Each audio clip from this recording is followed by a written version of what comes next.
بسم اللہ الرحمن الرحیم. السلام علیکم ورحمۃ اللہ وبرکاتہ. ہماری جو سیاست ہے اس کا دل نہیں ہے، اور ہماری سیاست میں اخلاقیات بھی میں سمجھتا ہوں ناپید ہیں. اور ایک محاورہ ہم سنتے ہوتے ہیں کہ مرے کو مارے شاہ مدار. ہمارے ہاں سیاست میں جب کوئی گر جاتا ہے، اول تو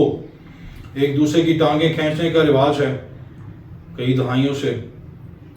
اور لیکن اب کوئی گر جائے تو اس کے اوپر مزید بوجھ ڈالنا یا اس پر مزید حملے کرنا، یہ ہماری سیاست کی پراگندہ سیاست کی منفی روایات میں سے یہ شامل ہیں. لیکن آج مجھے خوشگوار حیرت ہوئی، ندیم افضل چند جو ہمارے ایک سیاستدان ہیں، ان کا بیان پڑھا اخبارات میں. ان کا یہ کہنا ہے کہ وہ عمران خان کے خلاف گواہی نہیں دیں گے. تو میرے لیے ایک بہت بڑی یہ خوشگوار حیرت کا باعث ہے ان کا بیان، چونکہ ہمارے ہاں یہ بڑی افسوسناک سیاسی روایات ہیں کہ آپ ایک جماعت کے اندر کئی دہائیاں متحرک رہتے ہیں، اس جماعت کی طرف سے آپ منتخب ایوانوں میں پہنچتے ہیں، ایون وفاقی صوبائی کابینہ کا آپ حصہ رہتے ہیں، اور جن سیاسی زعماء کا جن وزرائے اعظم کی کابینہ میں یا وزرائے اعلیٰ کی کابینہ میں رہ کر آپ ان کے گیت گاتے ہیں، ان کے گن گاتے ہیں دوران اقتدار، لیکن جیسے ہی آپ وہ جماعت چھوڑتے ہیں یا آپ اقتدار سے باہر ہوتے ہیں یا وزارت سے محروم ہوتے ہیں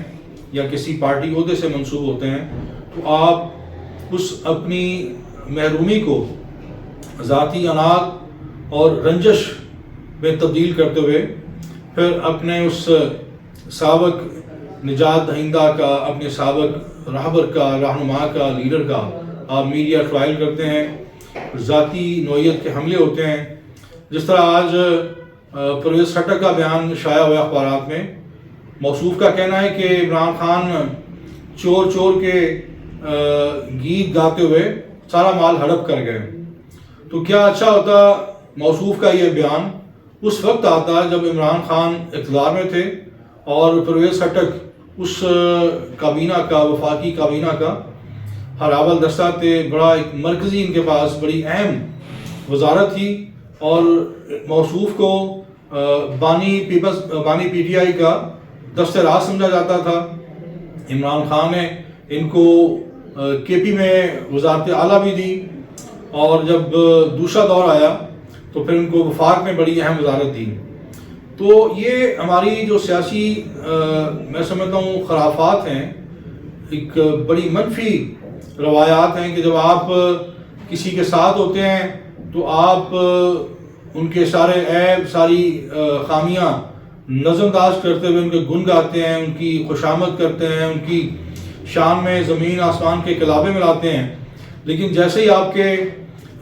سیاسی رستے جدا ہوتے ہیں، آپ کوئی اور کسی جماعت میں شامل ہوتے ہیں یا کسی بھی وجہ سے آپ کے اختلافات ہو جاتے ہیں، تو آپ سارے کیڑے نکالتے ہیں اور آپ بڑے بڑے خوفناک اور بڑے عجیب و غریب قسم کے الزامات لگاتے ہیں، ذاتی نوعیت کے حملے کرتے ہیں. تو میں سمجھتا ہوں کہ ایسے جو سیاستدان ہیں، جو ایسے سیاسی کردار ہیں، ناقابل اعتبار ہیں. چونکہ اصل اختلاف رائے ہوتا ہے کہ جب آپ ایک جماعت میں ہوں، ایک کیبنٹ میں ہوں، اور آپ اس وقت اصولی بنیادوں پر اختلاف کریں. اگر کوئی کرپٹ ہے تو اس وقت اس کی کرپشن کے خلاف آپ آواز اٹھائیں، اس کو بے نقاب کریں شواہد کے ساتھ. میں کوئی عمران خان کا وکیل صفائی نہیں ہوں، اس نے مال ہڑپ کیا یا نہیں کیا یہ اس کو وقت پر چھوڑ دیتے ہیں. بارکیف پرویز خٹک کا یہ جو بیان ہے وہ اخلاقی اعتبار سے میں سمجھتا ہوں بڑا کمزور بیان ہے، اور ناپسندیدہ میں کہوں گا اس بیان کو کہ آپ اس طرح. ہمارے ہاں بہت ساری اور بھی ہزاروں مثالیں موجود ہیں کہ جب آپ شیر و شکر ہوتے ہیں تو آپ کوئی ان کے اندر خامی نظر نہیں آتی، اور جیسے ہی آپ اپنا کوئی الگ سفر شروع کرتے ہیں تو آپ پھر جن کے ساتھ آپ نے کھایا پیا ہوتا ہے اور آپ ان کے اندر ساری برائیاں تلاش کرتے ہیں اور ان کی برائیوں کو آپ پبلک میں بھی لے کے آتے ہیں۔ تو ہماری سیاست میں جو سب سے زیادہ اس وقت ضرورت ہے وہ اخلاقیات کی ہے۔ آپ الیکشن کا آمد ہے، 8 مئی بڑا قریب آتا جا رہا ہے، اور دعا ہے کہ وقت پر الیکشن ہوں، اور یہ بھی دعا ہے کہ الیکشن شفاف ہوں، ماضی کی طرح اس پر انگلیاں نہ اٹھیں، اور جو اس پہ میں سمجھتا ہوں سیاسی جماعتیں جو ہیں الیکشن پر عدم اعتماد نہ کریں، اور جو بھی جماعت اقتدار میں آئے وہ کم از کم اس کو 2/3 اکثریت نہیں تو سادہ اکثریت ضرور ملے، تاکہ ماضی میں جس طرح اتحادی سیاست کے نام پر حکمران جماعتیں، حکمران اتحاد ایک دوسرے کے ہاتھوں بلیک میل ہوتے ہیں اور ملک میں عدم استحکام پیدا ہوتا ہے، تو یہ نہ ہو۔ دوسری بات کہ سیاستدان ماضی سے سبق سیکھیں۔ ہم نے سکوت ڈھاکہ سے کچھ نہیں سیکھا، ہم نے آدھا پاکستان گنوا دیا، لیکن ہمارا طرز سیاست ہے وہ تبدیل نہیں ہوا۔ آج بھی الزامات کی سیاست ہے، بلیم گیم کی سیاست ہے، ایک دوسرے پر کیچڑ اچھالنا، ایک دوسرے کی پگڑیاں اچھالنا، یہ سیاست نہیں ہونی چاہیے۔ آپ اپنا ایک سیاسی پروگرام، اپنا ایجنڈا،